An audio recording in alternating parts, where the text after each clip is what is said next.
जय गुरु जी। संगत जी, कैसे हैं आप सब लोग। आशा करती हूँ गुरु जी के आशीर्वाद से आप सभी लोग सेहतमंद और स्वस्थ और खुशहाल होंगे। आज का सत्संग है श्री नरेश खंडेलवाल अंकल जी का गुड़गांव से। सत्संग शुरू करने से पहले हम गुरु जी का मंत्र जाप करेंगे। ओम नमः शिवाय, शिवजी सदा सहाय। ओम नमः शिवाय, गुरु जी सदा सहाय। सत्संग शुरू करते हैं। सत्संग संगत जी अंत तक सुनिएगा।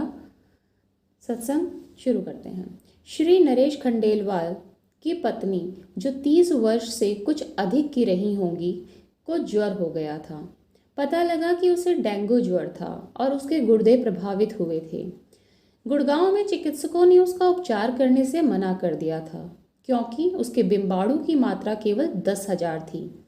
जैसे यह अपर्याप्त था, मंगलवार को एक रक्त वाहिनी फट गई और रक्त प्रवाह को रोक पाने में असमर्थ चिकित्सकों ने उसे चिकित्सालय से मुक्त कर दिया। फिर उसे नोएडा के मैक्स चिकित्सालय में प्रविष्ट कराया गया। नरेश के भ्राता गुरुजी के भक्त थे।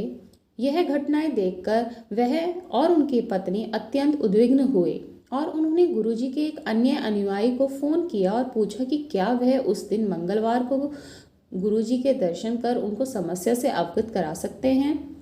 उन्हें बताया गया कि गुरुजी तो स्वयं ईश्वर हैं, वह अपनी शरण में आए हुए किसी को भी कष्ट नहीं होने देंगे। इस अवधि में मैक्स के चिकित्सकों ने भी हाथ खड़े कर दिए। बृहस्पतिवार को नरेश गुरुजी के पास गए। जैसे वह गुरुजी के चरण स्पर्श कर रहे थे, वह अपने को रोक नहीं पाए और उन्होंने गुरुजी को बता दिया कि उनकी पत्नी डेंगू से पीड़ित है। गुरुजी का उत्तर स्वयं में सांत्वना देने वाला था।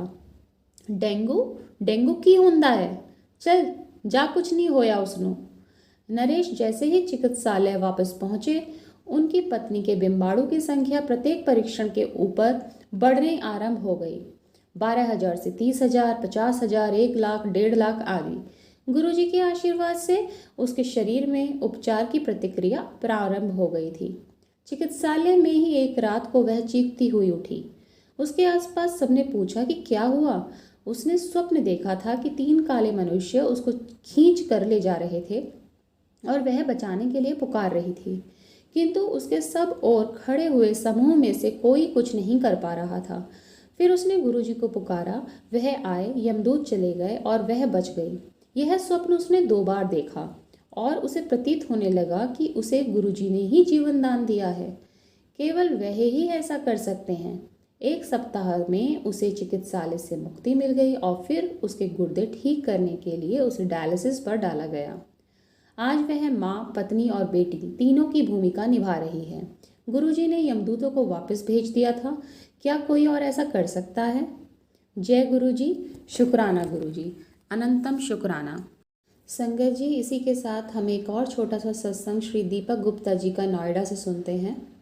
सन 2004 में जब श्री दीपक गुप्ता बड़े मंदिर में एक आयोजन की व्यवस्था में कार्यरत थे, उनको एक अन्य भक्त का फोन आया। वह उसको एक थैला देना भूल गए थे। अब उन्हें वह 10 किलोमीटर दूर छतरपुर मंदिर मोड़ पर जाकर देना था।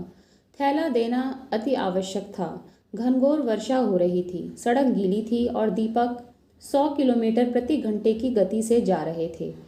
छतरपुर मंदिर से 3-4 किलोमीटर पहले एक मोड़ पर अचानक उन्होंने देखा कि एक टेम्पो ने मार्ग अवरुद्ध किया हुआ है। ना तो उनके पास रुकने की दूरी थी, ना ही समय। दुर्घटना निश्चित थी। उन्होंने ब्रेक पर पैर लगाया, अपनी आंखें बंद की और टक्कर से पूर्व गुरुजी को स्मरण किया। धम धम धम धना धन, और उन्होंने अपने नेत्र खोले।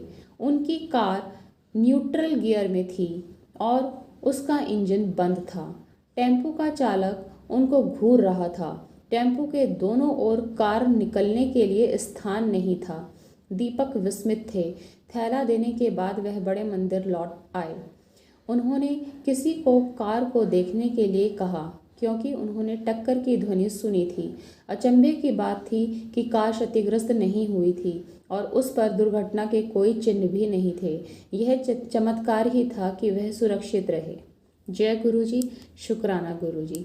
इसी तरह सब पर कृपा बनाए रखें गुरुजी। आपका लख लख शुक्राना, अनंतम शुक्राना।